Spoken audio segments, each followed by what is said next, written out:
So here's a thought experiment for you. What if the most wanted man on the planet, a guy with a $60 billion bounty on his head, known as a walking natural disaster, was also a total pacifist, a guy who wouldn't hurt a fly? Well, today, we're diving deep into that exact contradiction with the legend himself, Vash the Stampede.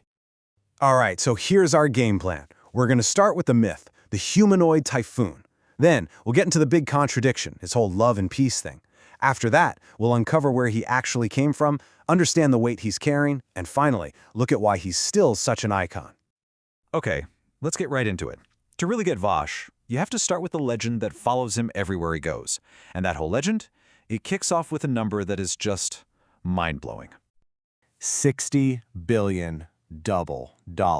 Yeah, you're seeing that right. In the original series, that's the price on his head. That made him, without a doubt, the most wanted man on the entire desert planet of Gunsmoke. Just imagine that, a fortune so big it turns literally every single person you meet into a bounty hunter. So why the ridiculous price tag? Well, he picked up a nickname along the way, the Humanoid Typhoon. Think about that. He's not even a person to most people. He's a force of nature. The story goes that wherever Vash shows up, you can bet an entire city is about to be flattened. Chaos, destruction, it just follows him. And that terrifying reputation? It was pretty much set in stone by one event, the July incident.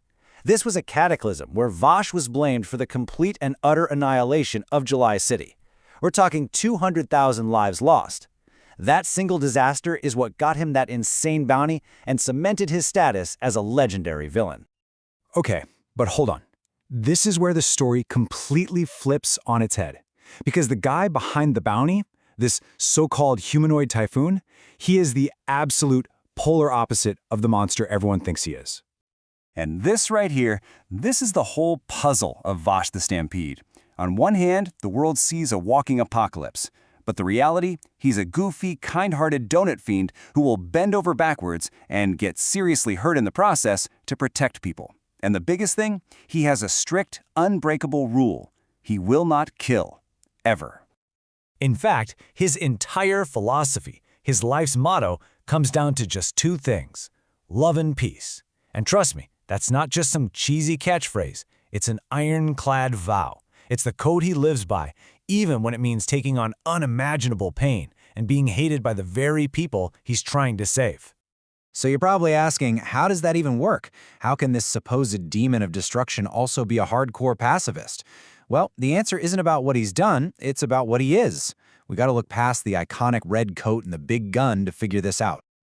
Right, so if he's not just some guy with a really good aim, what is he?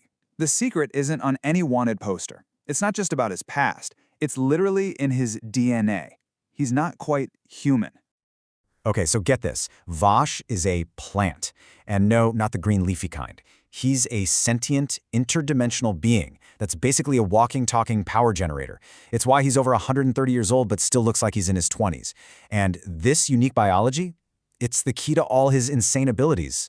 And, unfortunately, the source of all his pain. See, his story starts way out in deep space. He and his twin brother, Millions Knives, were born on a colony ship. Vash was raised by a woman named Rem, who taught him that every life is precious.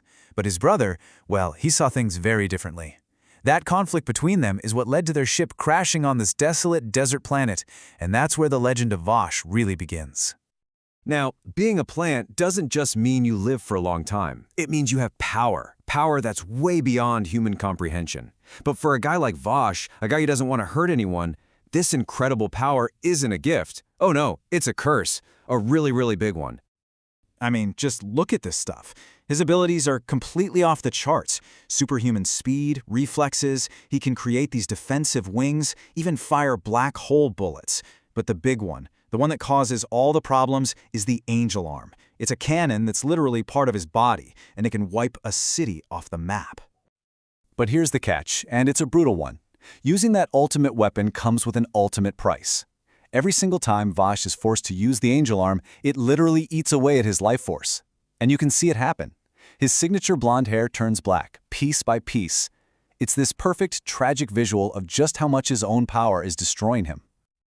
So, it's no surprise that a character this complex, this torn between his power and his principles, has stuck with people for decades. and it's led to his story being told and retold in some really interesting ways. You can really see how his story has evolved over time. The 2023 reboot, Trigun Stampede, changes some major things, like dropping his bounty way down and having him confront his past head-on. But you know what they kept?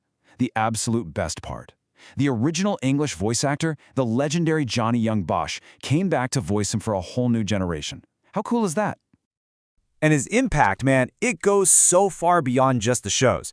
He's constantly on Best Anime Character of All Time list. He's inspired tons of merch, incredible cosplay, and just a massive, passionate fan community that is still creating amazing art and keeping that spirit of love and peace alive. When you boil it all down, the story of Vash the Stampede isn't really about a gunman in a sci-fi western. It's a story that asks us a really tough question. In a world that so often chooses violence, what's the real cost of peace? And how much strength does it take for one person to stick to their ideals no matter what the world throws at them? Something to think about.